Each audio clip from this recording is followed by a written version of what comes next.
Peperangan yang terjadi antara Rusia dan Ukraina menimbulkan kekhawatiran dunia akan terjadinya perang nuklir.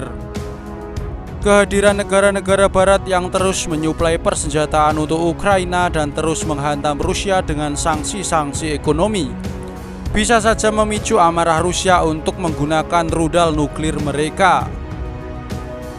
Belum lama ini juga sempat muncul berita yang menyebutkan penerbangan pesawat kiamat Rusia yang dijawab Amerika dengan menerbangkan pesawat serupa.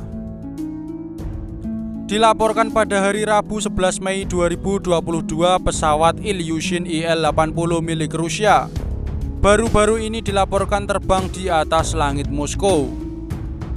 Amerika Serikat kemudian juga menerbangkan pesawat kiamat mereka yaitu Boeing E-4B Nightwatch sekitar 24 jam sesudah Rusia menerbangkan pesawat kiamatnya. Pesawat itu diterbangkan dari Edwards Air Force Base di California oleh personel dari Flight Test Squadron ke-418. Nah, lalu yang menjadi pertanyaan adalah mengapa Ilyushin Il-80 dan Boeing E-4B Nightwatch disebut sebagai pesawat kiamat? Kedua pesawat ini dijuluki sebagai pesawat kiamat lantaran pesawat itu akan digunakan sebagai pusat komando seandainya terjadi konflik yang melibatkan senjata nuklir. Kedua pesawat ini dirancang agar mampu bertahan dari gelombang elektromagnetis ataupun ledakan nuklir. Pada bagian punggung pesawat terdapat semacam punuk yang berisi antena komunikasi. Sistem komunikasinya sangat canggih dengan perangkat satelit mutakhir serta kemampuan untuk berkomunikasi dengan kapal selam nuklir. Maka ketika terjadi perang nuklir, kemungkinan presiden akan berkantor di pesawat ini.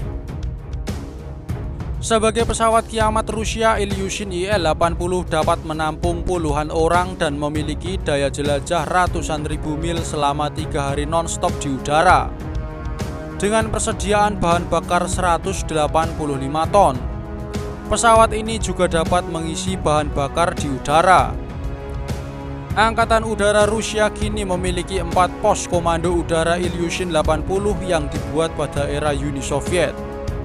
Pesawat ini memiliki peralatan komunikasi khusus untuk tetap bisa terhubung dengan angkatan bersenjata negara termasuk pasukan yang meluncurkan nuklir.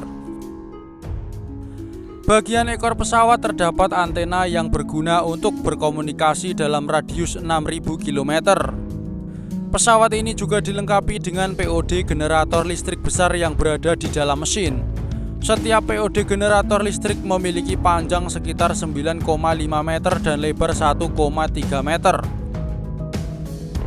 Pesawat ini juga dilengkapi dorsal radome yang berfungsi sebagai alat komunikasi satelit.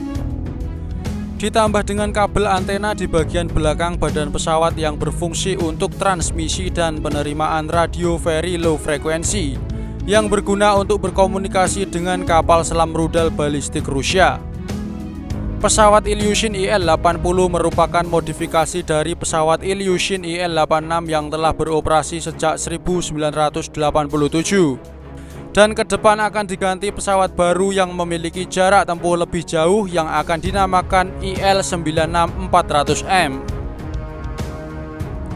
Sedangkan pesawat kiamat Amerika yakni Boeing E-4B Nightwatch merupakan modifikasi dari pesawat Boeing 747-200 Airframes yang secara khusus digunakan sebagai pos komando survivable mobile untuk National Command Authority seperti Presiden Amerika Serikat, Wakil Presiden, Menteri Pertahanan, dan lainnya seandainya terjadi perang nuklir. E-4B dilindungi terhadap efek pulsa elektromagnetik dan memiliki sistem kelistrikan yang dirancang untuk mendukung elektronik canggih dan berbagai macam peralatan komunikasi.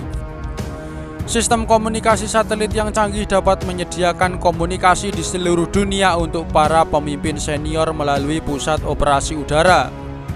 Perbaikan lainnya termasuk pelindung efek nuklir dan termal, kontrol akustik, fasilitas kontrol teknis yang ditingkatkan dan sistem pendingin udara yang ditingkatkan untuk pendinginan komponen listrik. Boeing E-4B berevolusi dari varian E-4A yang telah beroperasi sejak akhir 1974. Model B pertama dikirim ke Angkatan Udara pada Januari 1980 dan pada 1985 semua pesawat diubah menjadi model B. Nah, penerbangan pesawat kiamat Rusia dan Amerika ini bukan berarti perang nuklir akan terjadi. Bisa saja ini hanyalah bagian dari latihan atau uji coba pesawat saja. Seperti motor bebek kalianlah. Kalau tidak pernah dipakai atau jarang dipanasi, bisa saja malah mogok.